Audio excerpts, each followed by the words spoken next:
Hello everyone, welcome to my usual Thursday live. I'm coming from you dressed in my comfort clothes because I've still got glandular fever and I'm not feeling my usual self. Thank goodness for the, what do you call them, the filters that you can use in Facebook Lives to actually make you look a lot healthier than you actually are at the time. So today I want to talk about, and this came out of a conversation that I had with a client yesterday. I was reminded about 3 core beliefs that we all hold about life that could actually be standing in the way or sabotaging your success in terms of how you market and how successful you are in selling your coaching services, because this is really something that can impact on your mindset in a big way. So before I go any further, for those of you who haven't yet met me, my name is Megan Hudson. I'm a marketing and business coach, and I specialize in helping coaches like you find and define your niche and accelerate the marketing and sales in your coaching practice. If you just wait until the end of this video, I will be popping a link to my 5-step course on finding and defining your niche, because we know that by doing that we make it really easy for our clients to say yes to our services, because we all know that a confused mind says no. But I'm getting a little bit sidetracked from today's topic. So do let me know if you are watching. Give me some likes or hearts so that I know that you're there.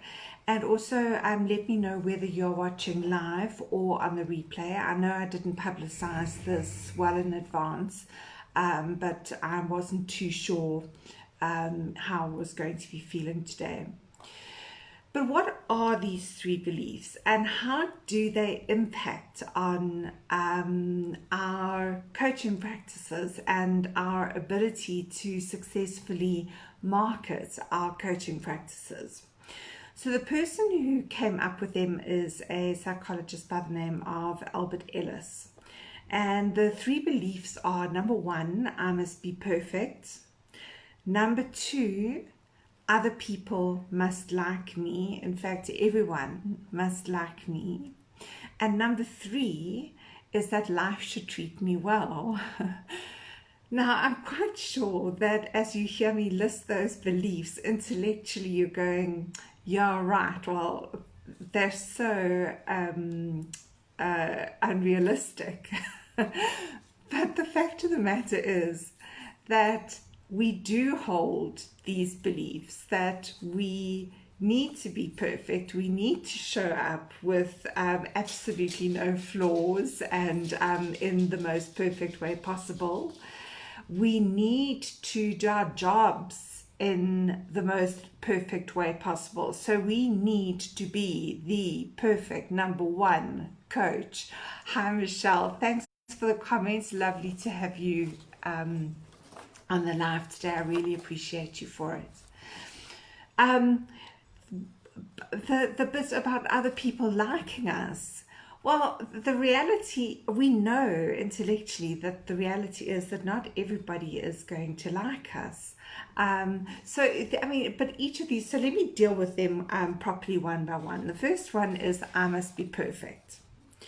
So how many of us do a body of work? We might write an article, we might create something for social media, or we might have an intention of selling our services to a particular client, and we just sit there and sit on all of this wonderful potential because we feel like we haven't nailed the perfect pitch. We haven't perfected our message. We haven't created the perfect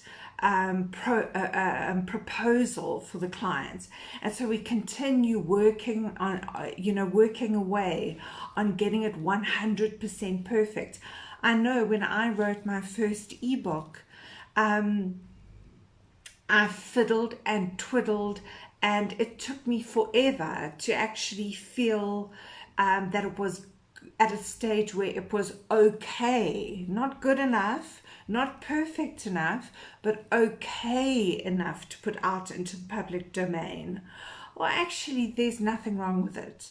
It's filled with really, really valuable and good, solid, sound information. And the fact of the matter is that people who've downloaded it have given me amazing feedback on it. How many of us, and I can speak from personal experience here, hold ourselves back from putting ourselves out in public because you think, oh, I just want to lose 1 more kilogram, or I just want to get my hair, to the right stage, or I just need to learn this 1 more thing, or do 1 more course, or just there's one thing, and we allow ourselves to fall into procrastination, which is really just our brain's way of protecting ourselves from what it perceives as being a risk. And putting ourselves out there perfectly, in essence, would mean putting ourselves out there completely risk-free. But nobody's perfect. Not even the people who are at the top of their games are 100% perfect and get it 100% right all of the time. And I'm sure you can think of quite a few people who are at the top, of their levels. Look at Richard Branson, who is having to liquidate some of his core businesses at the moment because he didn't get it right when it came to calling the effects of corona and kind of creating potential buffers in his airline business against the effects of the coronavirus. So somebody like Richard Branson, who is a world leader, one of the world elders, can't get it right. Why are we putting so much pressure on ourselves to do so? Why are we holding back, and why are we procrastinating? Because at the end of the day, I think it's Jenna Kutcher who coined this phrase, done is better than perfect. With most things, you can always go back and work on them and improve them and perfect them and get them to your standards, your high standards and level that you want them at.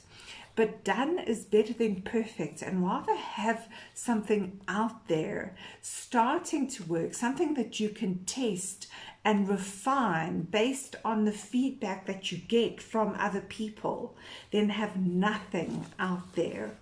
And I'll give you an example. I've got a 12-week course. Hi, Elle. Lovely to see you online.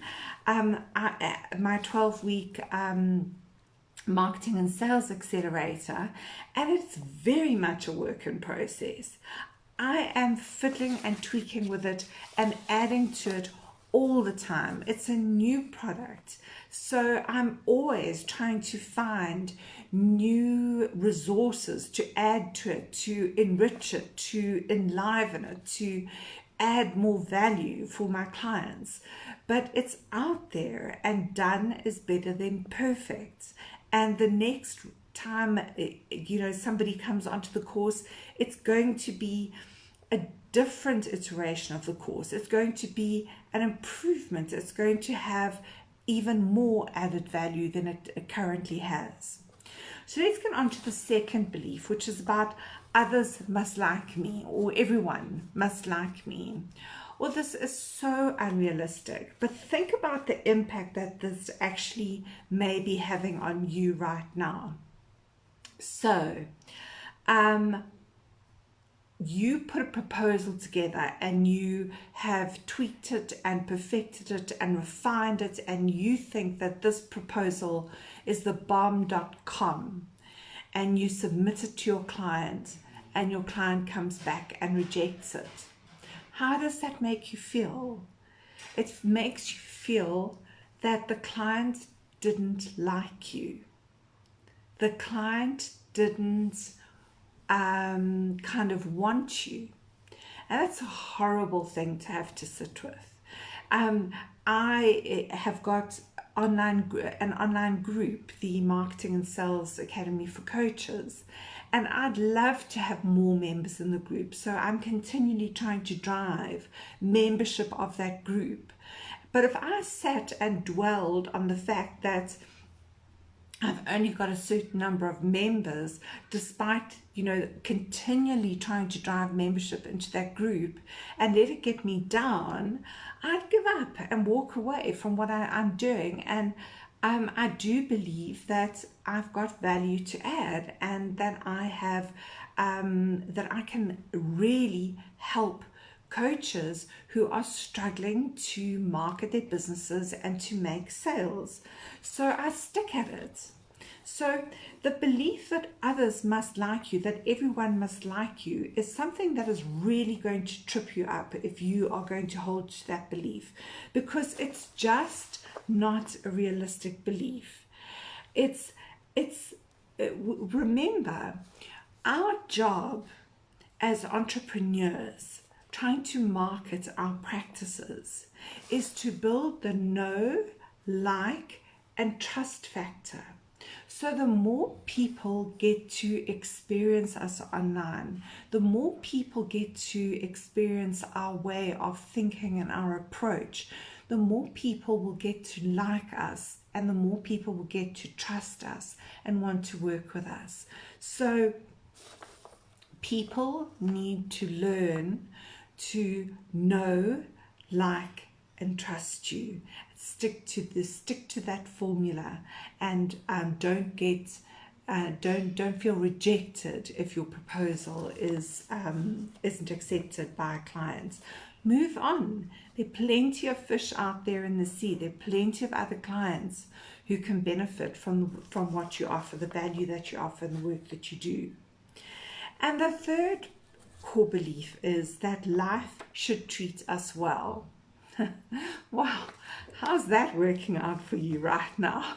I think we are universally aligned in finding life a little bit difficult and challenging at the moment with the coronavirus and everything that is going on in terms of lockdown. But even when life is normal, and whatever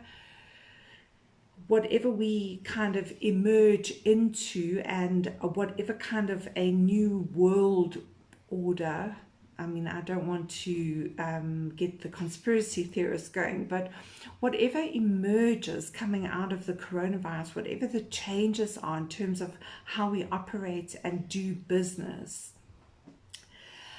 there are still going to be tough times, and there are still going to be many, many times when you're going to feel that life is just plain unfair, and it's a fact of life. So the best thing is that you accept that right now, and you build your resilience muscle. And Alison, who's on this, is actually going to be running a challenge, a 5-day challenge on building your resilience in a few weeks' time. So please watch her feed. That's Alison J. Coates. But you need to build your resilience against these three core beliefs not being 100% true.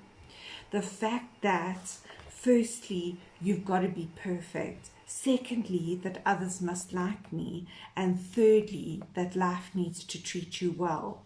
You've got to build some level of resilience against the fact that life just isn't like that. Some people will like you, some people won't like you. You're not going to get it right all the time. You're not going to be perfect all the time. And life is not always going to be fair and treat you well all the time.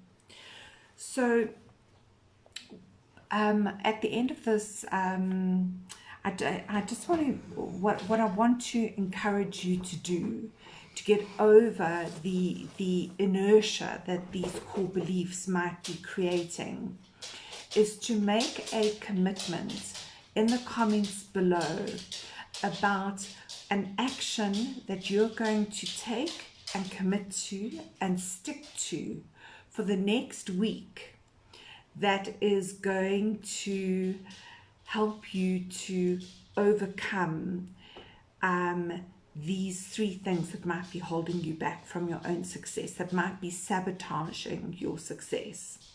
Anyway, I will see you at the same time next week, Thursday, regular as clockwork, 1 p.m. South African Standard Time.